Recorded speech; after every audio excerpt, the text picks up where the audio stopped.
Mamma पैसे दे ना मला आईस्क्रीम साठी. अरे काय सारखी सारखी बाहेरची आईस्क्रीम खातो, त्याच्यामध्ये किती पामोली ऑइल डालडा बिल्डा काय काय असतं. मग तुला आईस्क्रीम बनवता येते का? नाही येत ना, घरी बनवून दाखव ना. मम्मी नाही खाती बाहेरची आईस्क्रीम, घरची खातो. Challenge accepted. ये लगा ती निशान आहे. तर मंडळी मी बनवणार आहे राजभोग आईस्क्रीम. मी इथे 1 लिटर म्हशीचं दूध घेतलेलं आहे. फुल फॅट मिल्क घ्यायचं.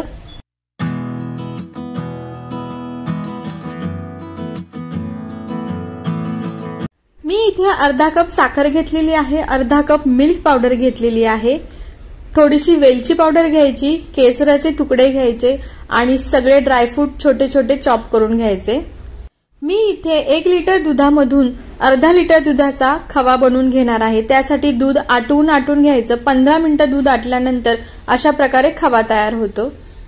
आता उरलेलं अर्धा लिटर दूध छान गरम करून घ्यायचं. तेही 31% आटवून घ्यायचं, कारण आपल्याला जो बेस आहे तो दुधापेक्षा घट्ट लागतो. या दुधामध्ये मी 10 ते 12 केसराच्या काड्या घातलेल्या आहेत. केसराच्या काड्या घातल्यामुळे याचा रंग छान हलकासा पिवळसर होतो. दुधामध्ये घालूया अर्धा कप साखर. साखर घातल्यानंतर दूध पुन्हा थोडंसं पातळ होतं. त्यानंतर पुन्हा हे आटवून घेऊया आणि यामध्ये 2 चमचे भरून कॉर्नफ्लॉवर दुधामध्ये मिक्स करून हळूहळू घालायचं.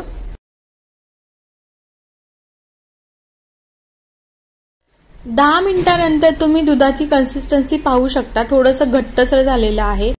हे दूध थंड करून घेऊया. थंड झाल्यावर मिक्सरच्या भांड्यामध्ये काढून घेऊया. त्यामध्ये तयार केलेला खवा घालायचा, अर्धा कप मिल्क पावडर घालायची आणि छान ब्लेंड करून घ्यायचं.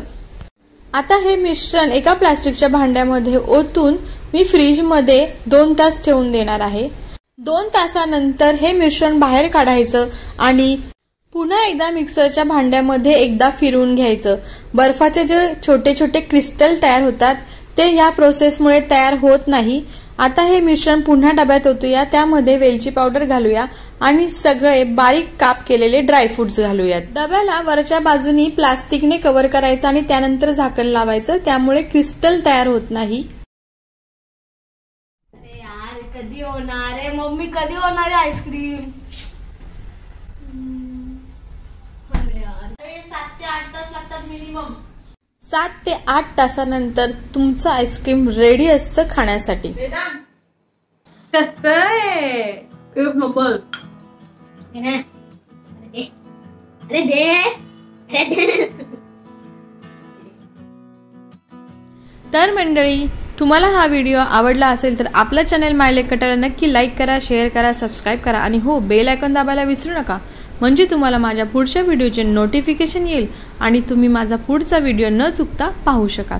मंडळी, पुन्हा भेटूया अशाच एखाद्या नवीन व्हिडिओमध्ये. तोपर्यंत बाय बाय.